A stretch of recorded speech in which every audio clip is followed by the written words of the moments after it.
bisa ditonton lagi. Siapa tahu nanti perlu. Baik, saya ulangi. Selamat pagi Bapak, Ibu, dokter, dan petugas pelayanan kesehatan. Terima kasih untuk waktu yang disediakan pada hari ini. Perkenalkan, hari ini kami dari ehealth.co.id akan membawakan materi mengenai antisipasi sanksi bagi vaskes yang belum terkoneksi Satu Sehat Platform per 31 Juli 2024. Katanya, tak kenal maka tak sayang, maka izinkan saya memperkenalkan diri. Nama saya Tio, TIO. Saya adalah CEO dari ehealth.co.id.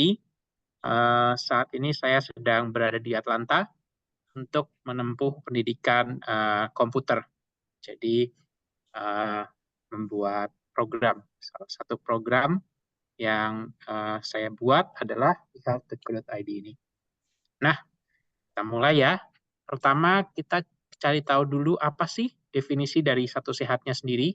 Jadi, Satu Sehat sendiri merupakan ekosistem digital untuk mengintegrasi data kesehatan nasional bagi dua pihak, terutama satu, pemerintah, dua, bagi masyarakat sendiri. Manfaatnya adalah dengan adanya data yang terintegrasi, bagi pemerintah lebih mudah untuk membuat data-driven decision. Oh, ini kesehatan apa yang terjadi ya. Dan bagi masyarakat, mereka dapat lebih mudah untuk mengetahui data kesehatan pribadinya. Bagaimana sih kesehatan pribadi saya? Lalu fitur utama dari Satu Sehat platform itu sendiri, yang tadi integrasi data, ada 4. Yang pertama mobile. Jadi mobile ini untuk pasien. Jadi pasien bisa mengecek rekam medisnya. Kenapa? Karena sebelum adanya Satu Sehat ini sangat sulit untuk mendapat kayak, saya ingin dapat obat apa ya sebelumnya, pasiennya lupa, lalu datang lagi mesti dites ulang. Jadi dengan adanya Satu Sehat mobile ini, akses pasien terhadap data kesehatan ingin ditingkatkan. Yang kedua, Satu Sehat platform ini adalah yang berhubungan dengan Vaskes. Jadi untuk pasien bisa melihat data mereka, Vaskes perlu mengintegrasikan data mereka ke Satu Sehat platform ini, yaitu rekam medis digital yang disediakan oleh Kementerian Kesehatan untuk seluruh Vaskes di Indonesia dapat mengintegrasikan data ke Satu Sehat platform. Yang ketiga adalah Satu Sehat SDMK. Satu Sehat SDMK ini lebih ke arah tenaga kesehatannya. Jadi harapannya tenaga kesehatan itu dapat mengelola kompetensi, sertifikasi, seperti STR, dan sebagainya melalui Satu Sehat SDMK.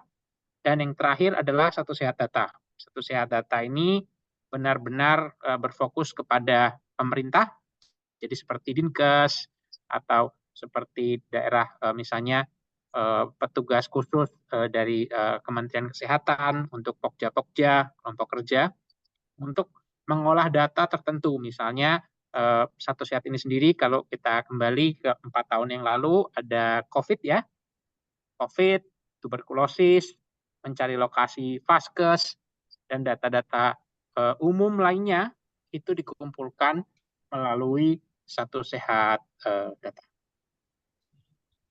Nah, platformnya ini sendiri memiliki beberapa landasan. Pertama, landasan hukum, Permenkes nomor 24 tahun 2022 tentang rekam medis elektronik digital di Indonesia. Lalu Undang-Undang nomor 27 tahun 2022 juga tentang perlindungan.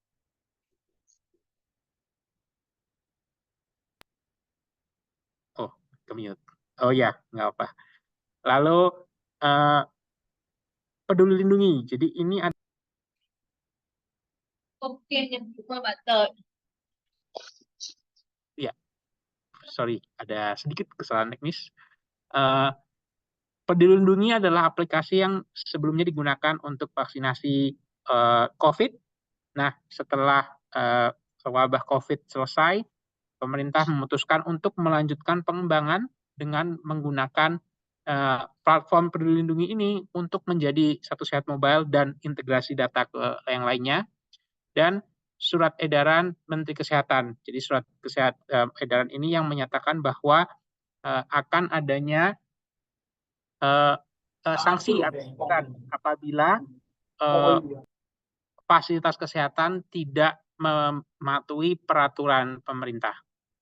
Nah, ini mungkin topik utama dari pembicaraan hari ini. Apa sih deadline dan sanksinya itu? Jadi di 2023 pemerintah memutuskan untuk memberikan teguran tertulis pada 31 Desember, jadi kurang lebih 6 bulan yang lalu, apabila belum menggunakan rekam medis elektronik. Lalu 3 bulan yang lalu, kurang lebih per 31 Maret, jika sudah menggunakan rekam medis elektronik tapi belum terintegrasi dengan platform Satu Sehat, itu akan dilakukan penyesuaian status akreditasi. Ini topik webinar kali ini adalah 31 Juli yang akan terjadi dalam 1 bulan ke depan. Jika sudah terintegrasi dan terkoneksi, tapi masih belum mengirimkan data, paling tidak 50% dari data kunjungan pasiennya. Jadi mungkin punya rekam medis elektronik, mungkin menggunakan sistem ini, tapi tidak semua pasiennya datanya dimasukkan. Mungkin kayak, oh ya sehari dimasukkan 1 pasien, atau sehari dimasukkan hanya 2 pasien, atau kadang-kadang 3, seperti itu. Nah, pemerintah mengatakan bahwa apabila sampai 31 Juli belum 50% data dimasukkan, maka akan dilakukan penyesuaian status akreditasi juga. Dan jika belum terintegrasi, jadi belum sampai ke tahapan sebelumnya yang deadline 31 Maret, maka status akreditasinya akan dicabut. Dan akhir tahun ini, apabila sudah terkoneksi tapi belum 100% datanya terkirim, jadi bolong-bolong seperti itu data pasiennya, maka akan dilakukan penyesuaian status akreditasi juga. Jadi mungkin kalau saya berhenti sedikit di sini, akreditasi itu apa? Akreditasi itu adalah untuk seluruh fasilitas kesehatan di Indonesia wajib seperti melaporkan ke Dinas Kesehatan untuk mendapatkan status paripurna, belum sepenuhnya paripurna dan sebagainya, yang bertujuan untuk meningkatkan dan menstandarisasi pelayanan kesehatan dan fasilitas kesehatan di Indonesia. Tujuannya apa? Ya, sekali lagi bagi Kementerian Kesehatan mereka memiliki kayak ada beberapa kategori seperti kayak tata laksana, melakukan pelayanan kesehatannya sendiri, kualitas pelayanan, kualitas dari fasilitas kesehatannya, bukan kualitas pelayanannya, kualitas fasilitasnya, tata laksananya. Untuk lebih lengkapnya tidak akan kami bahas di sini karena kami akan fokus ke apa sih yang dimaksud dengan tahapan yang mesti dipenuhi. Kan tadi kan kita bicara, oh ada sanksi nih, terus bagaimana ya caranya kita tidak mendapatkan sanksi? Jawabannya adalah kita harus mengikuti tahapan yang diminta oleh peraturan Kementerian Kesehatan. Di slide saya sudah ada tampilan, jadi tampilan ini menunjukkan satu buah klinik, namanya kami tutupi. Ya, ini adalah tahapan yang mesti dicapai. Jadi per 31 Maret, klinik itu diharapkan selesai di tahap 2. Per 31 Juli, klinik itu diharapkan selesai di tahap 3 dan mengirimkan 50% data pasiennya. Jadi bagaimana sih bisa melihat ini? Pertama, mesti terdaftar di registrasi pasienkes.co.id dan di dfo.kemkes.go.id. Lalu yang kedua adalah melakukan status terintegrasi. Jadi status terintegrasi ini adalah menyatakan bahwa memiliki rekam medis elektronik dan nanti ada pilihannya. E-health merupakan salah satu vendor yang dapat dipilih. Dan nanti setelah memilih vendor atau memilih aplikasi yang sudah digunakan, yang sudah terintegrasi, nanti akan muncul kode API production. Lalu kode API itu kalau misalnya mengembangkan aplikasi sendiri bisa digunakan untuk melakukan terkoneksi di poin nomor 3. Atau kalau kode itu sudah didapatkan dan memiliki vendor, kode itu bisa diserahkan ke vendor.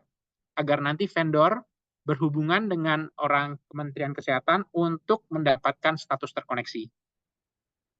Yang mungkin gampangnya nanti kode API ini seperti password yang digunakan oleh aplikasinya vendor untuk dapat mengirimkan data fasilitas kesehatan ke Satu Sehat platform yang dimiliki oleh fasilitas kesehatan. Baik, siapa saja sih yang wajib terhubung dengan Satu Sehat platform? Yang pertama, yang jauh lebih dulu itu rumah sakit. Setelah itu klinik, TPMD, tempat praktek mandiri, dokter, bidan, puskesmas, laboratorium, dan unit transfusi darah. Kalau tertarik, itu nanti ada di satusehatgamkes.id itu mengenai healthcare list. Siapa aja fasilitas kesehatan yang wajib untuk terhubung dengan Satu Sehat platform. Lalu berikutnya kita akan bahas mengenai bagaimana sih cara terkoneksi. Jadi kalau tadi di slide sebelumnya saya cerita siapa yang mesti terkoneksi, di slide sebelumnya saya menceritakan, oh ada 3 tahap.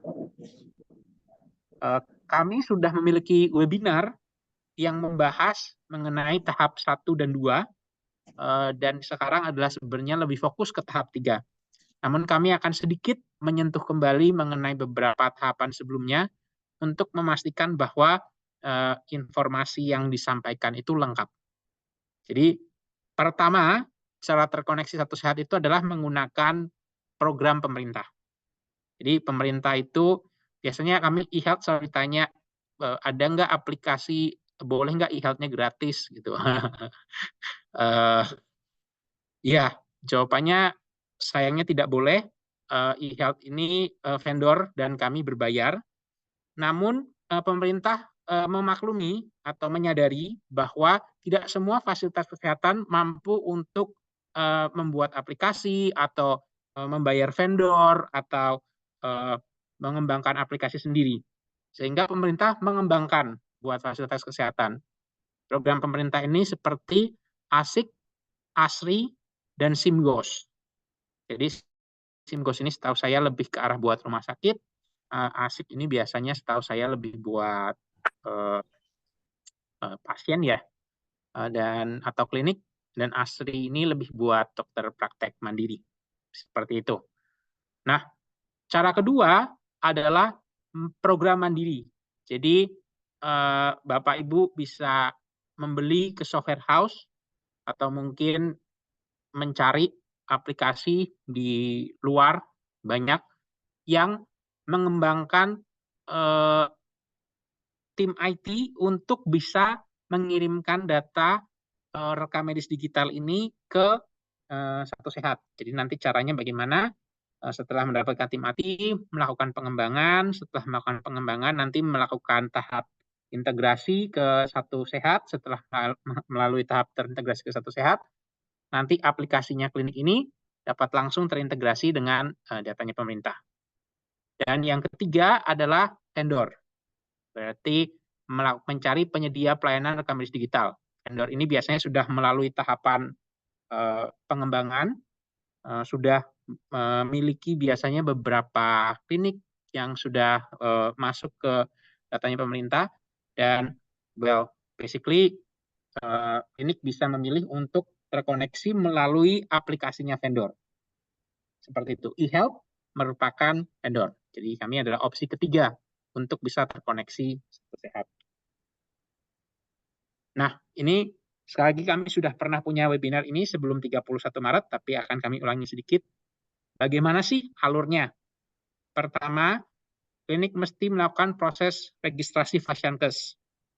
Lalu setelah proses pendaftaran Fasiankes ini dilakukan, akan dilakukan validasi pendaftaran oleh Dinas Kesehatan. Jadi di dinas atau di kota kabupaten itu biasanya nanti ada orang Dinkes yang bisa dihubungi untuk memastikan bahwa oh iya, akun email dan password saya sudah tervalidasi untuk mendapatkan kode registrasi Fasiankes. Setelah itu biasanya proses ini perlu waktu beberapa hari. sampai nanti menerima email yang menyatakan bahwa oke, registrasi Fasiankes sudah berhasil. Setelah registrasi Fasiankes berhasil, perlu dilakukan pengisian data melalui DFO dan registrasi Fasiankes. Jadi ini dilakukan untuk pembaruan data dan melakukan pelaporan sesuai jadwal yang ditentukan. Dan untuk ini nanti akan menghasilkan kode Fasiankes dan sesuai dengan keputusan Menteri. Jadi setiap fasilitas kesehatan, baik itu klinik, rumah sakit, lab, dokter praktek pribadi, dokter gigi, bidan, itu akan memiliki kode unik yang sesuai dengan keputusan Menteri itu. Dan nanti akan adanya sertifikasi online untuk melakukan pembaruan atau untuk menggunakan API. API ini tadi seperti password yang digunakan untuk klinik unik tadi yang bisa digunakan untuk mengintegrasi data ke Satu Sehat platform. Nah, setelah mendapatkan API key-nya ini, nanti kuncinya ini akan dimasukkan ke aplikasi Satu Sehat platform. Lalu kuncinya ini biasanya diberikan ke vendor atau developer, tergantung tadi ada 1, 2, 3. Jadi kalau menggunakan cara pertama, dimasukkan ke aplikasi asli, Astik, atau Simgos-nya. Kalau menggunakan developer sendiri, berarti diberitahukan ke developernya, nanti developernya akan memasukkan menggunakan kode API key itu pada aplikasi yang Bapak Ibu gunakan. Atau kalau diberikan ke vendor, berarti nanti silahkan berikan API key-nya ini ke vendor. Nanti vendor yang akan mengintegrasikan itu ke aplikasi vendor dan mengirimkan data untuk terkoneksi ke Satu Sehat. Baik, lalu di bagian kanan ini bisa kita lihat, jadi langkahnya bagaimana, pendaftaran akun dan login. Ini seperti biasa memasukkan email dan password dan data diri, lalu melakukan pengisian data. Jadi untuk klinik itu melakukan pengisian data melalui DFO. Untuk praktek mandiri itu melakukan pengisian data melalui registrasi Fasiankes. Lalu setelah itu akan dilakukan pengecekan data. Pengecekan data itu melihat status yang tadi sudah kita tunjukkan di depan yang ada warnanya hijau. Hijau artinya sudah selesai, merah artinya belum. Baik, apa sih ketentuan untuk mendaftarkan akun? Jadi pertama siapa? Ini pengulangan lagi, Fasiankes, dinas kabupaten kota, dinas provinsi yang sudah terdaftar dalam registrasi aplikasi registrasi Fasiankes online. Oke. Pengguna Fasiankes registrasi Fasiankes adalah Fasiankes yang sudah menyelesaikan proses pendaftaran dan sudah mendapatkan kode Fasiankes. Jadi kalau belum memiliki kode Fasiankes, berarti bukan bagian dari pengguna, tapi merupakan kategori yang seharusnya menjadi pengguna. Karena sekali lagi tadi kan, siapa yang harus? Fasilitas kesehatan. Lalu setelah itu dapat melakukan login ke aplikasi DFO atau registrasi Fasiankes dengan menggunakan username dan password yang sama. Jadi nanti satu akun itu yang diregistrasi di awal dapat digunakan di dua website. Websitenya pemerintah registrasi Fasiankes dan website pemerintah yang berhubungan dengan DFO. Baik. Nah, setelah mendapatkan akun, bagaimana sih cara melakukan pendaftarannya? Tahapan pertama yang mesti dilakukan adalah menggunakan web browser, menggunakan laptop, untuk masuk ke alamat dfo.kemkes.go.id ini. Lalu untuk rumah sakit nanti ada tombolnya seperti yang bisa dilihat di sebelah kanan, itu login rumah sakit, dan pilih login Fasiankes lainnya untuk klinik, praktik mandiri, laboratorium, transfusi darah, dan puskesmas. Lalu setelah mengklik registrasi Fasiankes lainnya, silahkan mulai mengisi data. Ya, jadi nanti akan ada namanya, jabatannya, email, password, dan sebagainya. Lalu setelah selesai, silahkan klik submit. Jadi setelah klik submit, nanti aplikasi ini akan masuk. Yang mesti dipastikan adalah nanti di bagian atasnya ini, kalau ingin mendaftar puskesmas, silakan pilih yang hijau. Kalau ingin mendaftarkan klinik, laboratorium, praktek mandiri, transfusi darah, silakan menggunakan warna oranye atau jingga ini. Dan nanti kalau ingin mendaftarkan alurnya yang terakhir di paling bawah, nanti klik tombol yang berwarna biru. Jika pendaftarannya sukses, nanti di email akan muncul pendaftaran berhasil. Email dan password akan dapat digunakan untuk melakukan login ke registrasi Pasienkes dan DFO. Nah, contohnya seperti apa? Seperti ini. Jadi, untuk rumah sakit nanti akan ada username dan password-nya. Lalu nanti silahkan diklik yang captcha-nya, lalu nanti klik login. Nah, untuk pengisian klinik, puskesmas, laboratorium, dan unit transfusi darah di dfo.kemkes.go.id ini, nanti silahkan dipilih diisi data dasar, sarpras, SDM, gambar, dan sebagainya. Lalu dipilih bagian RME, dan silahkan memilih RME mana yang akan digunakan. Yang kami berikan contoh di sini, jadi nanti jenis pengembangnya tadi ada 3 kan ya, bisa dipilih. Kalau ingin mengembangkan sendiri bisa nanti ada pilihannya, menggunakan program pemerintah nanti ada pilihannya, tapi yang kami tunjukkan di sini adalah memilih swasta, jadi memilih aplikasi mana ya yang kami gunakan, lalu sebutkan nama vendornya, nanti sebutkan apakah punya IGD, rawat jalan, rawat inap, dan sebagainya. Lalu nanti di paling bawah bisa diisi untuk tombol submit. Nah, setelah tab RME-nya diisi, tab berikutnya yang penting untuk diisi adalah Satu Sehat. Jadi nanti setelah tab RME, penanggung jawab Vaskesnya bisa diisi, namanya siapa yang akan bertanggung jawab untuk fasilitas kesehatan ini dan menjadi contact person atau orang yang dapat dihubungi oleh Kementerian Kesehatan selama proses berjalannya fasilitas kesehatan ini. Dan nanti dimasukkan juga nama penanggung jawab Vaskes ini dengan nama penanggung jawab atau nama kontak Satu Sehat. Pertanyaan yang sering kami dapat, boleh nggak beda? Setahu saya boleh. Jadi misalnya penanggung jawab Vaskesnya adalah dokternya, cuma mungkin yang menjadi orang kontaknya, orang adminnya karena mungkin dokternya sibuk atau seperti apa. Nah itu boleh. Terutama biasanya sangat umum di klinik yang cukup besar. Jadi ada yang bagian dokter mengepalai kesehatan, ada bagian administrasi yang mengepalai administrasi, ada bagian keuangan dan sebagainya. Silahkan dipilih saja salah satu untuk menjadi kontak Satu Sehat dan silahkan diisi siapa yang akan menjadi penanggung jawab utama dari fasilitas kesehatan tersebut. Baik. Nanti setelah selesai, berikut adalah contoh API key atau tadi kunci API yang perlu diberikan ke vendor. Sekali lagi, kita perlu sampai ke tahap ketiga. Jadi kalau kita boleh kembali sedikit, sampai pengisian tahap Satu Sehat dan rekam medis elektronik ini adalah tahap kedua.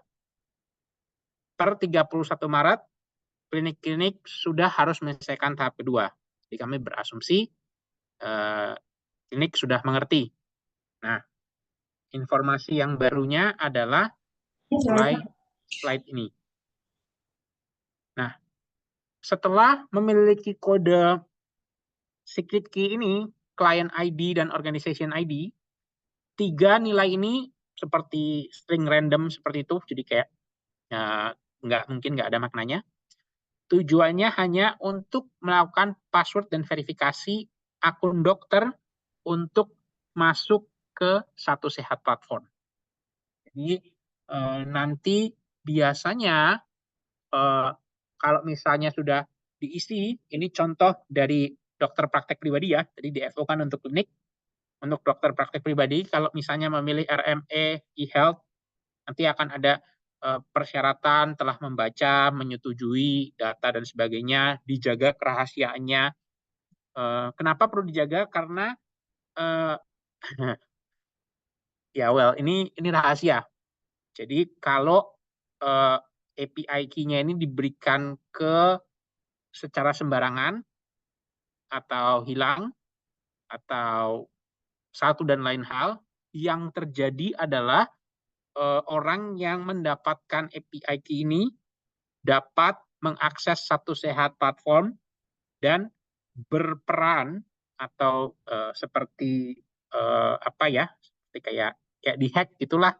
Mereka bisa memasukkan data medis ke Satu Sehat platform seolah-olah ini klinik atau ini praktek pribadi dokter.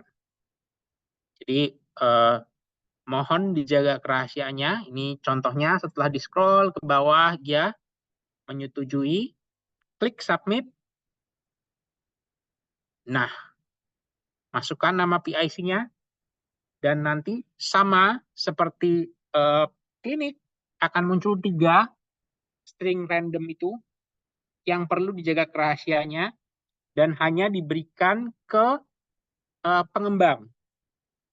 Nanti pengembang tahu kalau pengembangnya sudah terstandar mengikuti standar pemerintah, pengembangnya tahu bahwa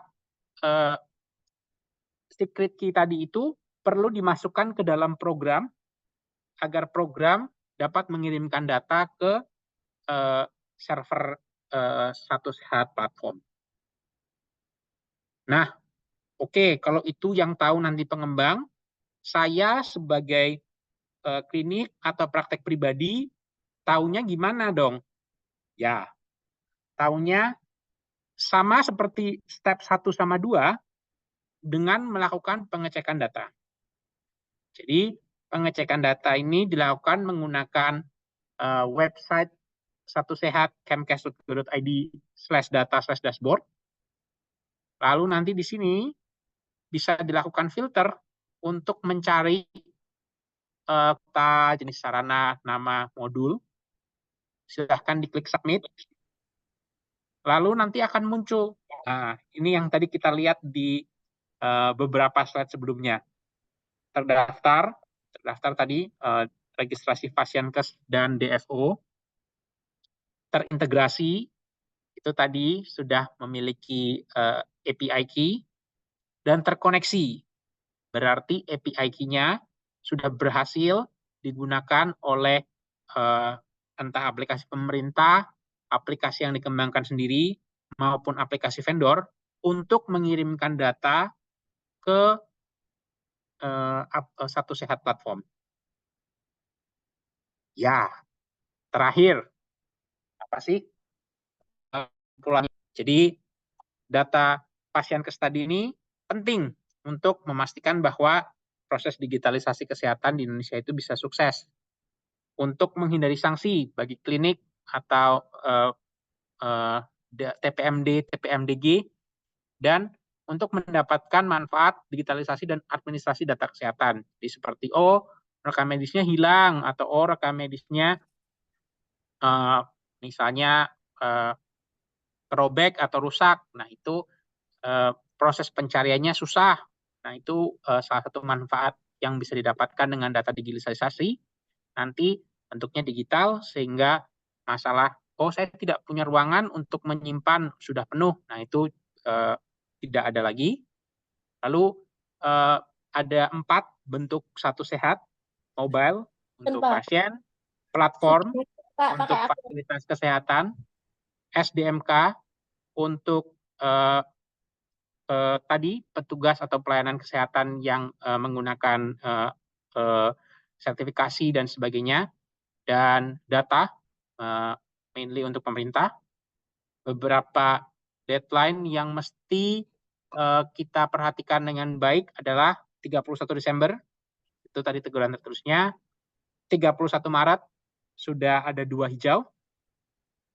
31 Juli sudah mendapatkan 3 hijau.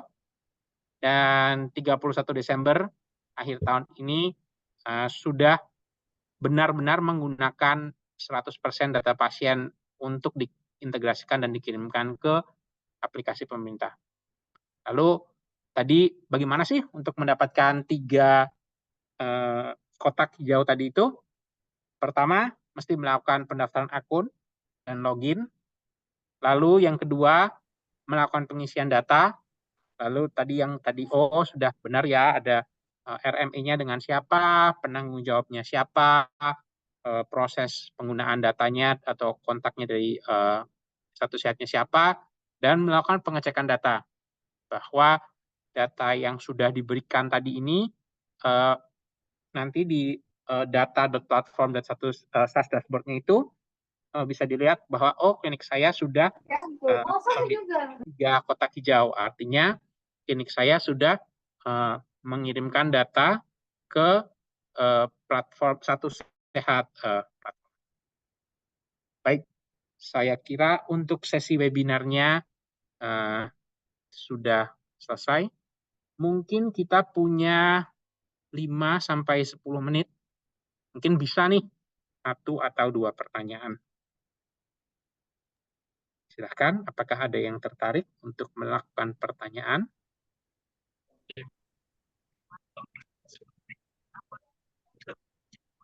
Silahkan Bapak Ibu yang ingin bertanya.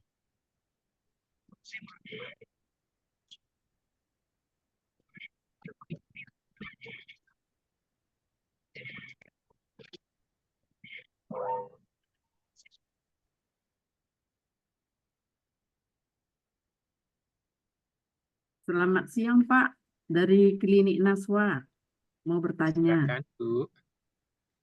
Tadi ada dikatakan pengecekan data sudah masuk Satu Sehat, itu bagaimana caranya itu Pak ya? Baik, mungkin akan saya ulangi sedikit. Jadi untuk pengecekan data, tahap pertama adalah masuk ke website satusehat.kemkes.go.id/data/dashboard ini. Lalu silahkan klik tombol filter data. Lalu silahkan isi data-data yang klinik Bapak atau Ibu dokter. Lalu nanti akan terlihat di tabel tahapan Fasienkes, klinik Bapak Ibu dokter sudah sampai ke tahapan mana.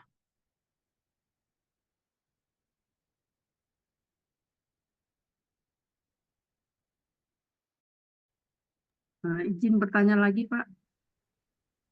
Kalau Ya, pasiennya masuk ke Satu Sehat, artinya kan data dia udah terlihat gitu sama kemana-mana lah kalau seandainya dia pergi ke bukan paskes yang dia datangi, itu bisa terlihat gitu kan Pak? Untuk pasien bisa melihat, itu tahapannya sedikit lebih tinggi lagi. Jadi nanti ada tahapan yang namanya KYC atau Know Your Customer. Itu untuk memastikan bahwa data dari Vaskes ini bisa terlihat oleh pasien dan digunakan untuk Vaskes lain. Yang ditarget pemerintah saat ini sampai akhir tahun adalah Satu Sehat platform, di mana datanya itu masuk ke servernya pemerintah terlebih dahulu. Seperti itu, Ibu Dokter. Artinya Pak, setiap pasien harus kita tanya itu, izin ya, boleh nggak kami masukkan Satu Sehat atau langsung saja dimasukkan? Gimana itu Pak ya? Ya, jadi apabila nanti menggunakan aplikasi yang mengikuti standar Satu Sehat, biasanya nanti akan ada inform consent-nya. Jadi bagian dari aplikasinya nanti basically di peraturan pemerintah standar Undang-Undang Perlindungan Data Pribadi sudah disebutkan bahwa untuk menjamin perlindungan seluruh subjek data atau pasien harus memberikan konsen. Apabila subjek data memutuskan untuk tidak memberikan konsen, maka pelayanan tidak dapat dilakukan. Karena berarti tidak bisa jadi kan tadi dokter tanya, apakah pasiennya kalau nggak mau bagaimana? Ya berarti datanya nggak bisa dimasukkan ke satu sehat platform. Berarti datanya itu masuk hanya di vendor e-health aja gitu ya Pak ya? Enggak, kami vendor banyak ya, jadi bukan cuma health. Dan kami nggak bisa menghakimi, oh ya ini cara yang benar gitu. Di eHealth, semua data yang terkirim ke eHealth akan kami berikan copy ke Satu Sehat. Kenapa? Karena kami merupakan vendor yang sudah terintegrasi Satu Sehat. Vendor lain kami nggak tahu. Jadi kalau di eHealth, saran kami bagaimana? Saran kami ya berarti pelayanan kesehatannya entah tidak dapat dilakukan atau pelayanan kesehatannya dapat dilakukan, tapi menggunakan metode pencatatan data lain. Karena secara digital, kalau saya kembali ke slide sebelumnya mengenai landasan apa sih yang memungkinkan terjadinya Satu Sehat platform ini, adalah landasan Undang-Undang Perlindungan Data Pribadi. Bahwa pemerintah menjamin bahwa subjek data itu, jadi data rekam medis itu bukan milik klinik, bukan milik vendor, tapi milik pasien. Jadi kalau pasien menolak untuk memberikan miliknya, ya berarti nggak bisa dimasukkan. Oh, jadi seandainya pasien bilang nggak usah dulu lah gitu ya kan, berarti dia kan nggak setuju. Berarti nggak usah dimasukkan ke aplikasi untuk rekam medik ini gitu ya Pak? Mesti dicatat dengan cara lain. Dengan cara lain maksudnya gimana itu Pak? Kami juga kurang tahu karena nanti basically di akhir tahun targetnya pemerintah adalah seluruh data pasien itu terintegrasi ke platform Satu Sehat. Kalau pasiennya yang jelas dengan cara lain itu sebenarnya buat eHealth, kalau belum benar jujur ya, kami kalau inform consent-nya tidak diisi, kami menyarankan untuk tidak mengisi menggunakan aplikasi kami seperti itu.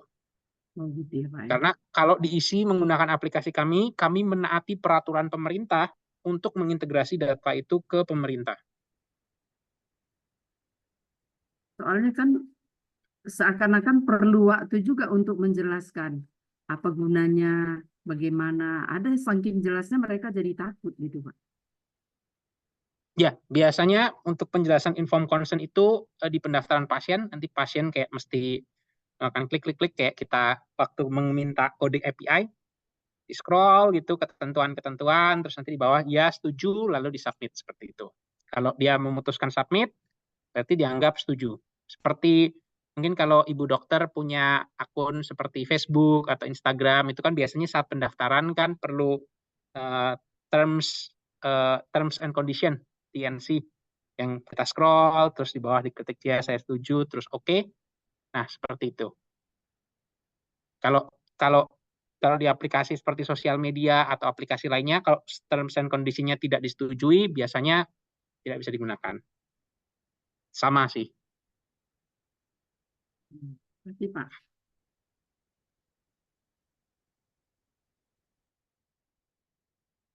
Baik, saya kira cukup. Mungkin saya kembalikan ke Mbak Afni. Baik, terima kasih untuk penjelasannya, Kak Tio. Nanti untuk mungkin bagi Bapak Ibu yang masih ingin bertanya, nanti bisa dilanjutkan melalui grup ya. Nanti untuk izinnya bisa saya buka. Nah, kemudian untuk materi juga nanti akan saya kirimkan, baik itu untuk PDF-nya maupun rekamannya. Nanti mungkin ditunggu di hari Senin ya, Bapak Ibu, untuk materinya. Baik, mungkin dari kami mengucapkan terima kasih banyak atas waktunya. Dan mohon maaf jika ada kesalahan atau kekurangan. Terima kasih dan selamat pagi, selamat melanjutkan aktivitas kembali.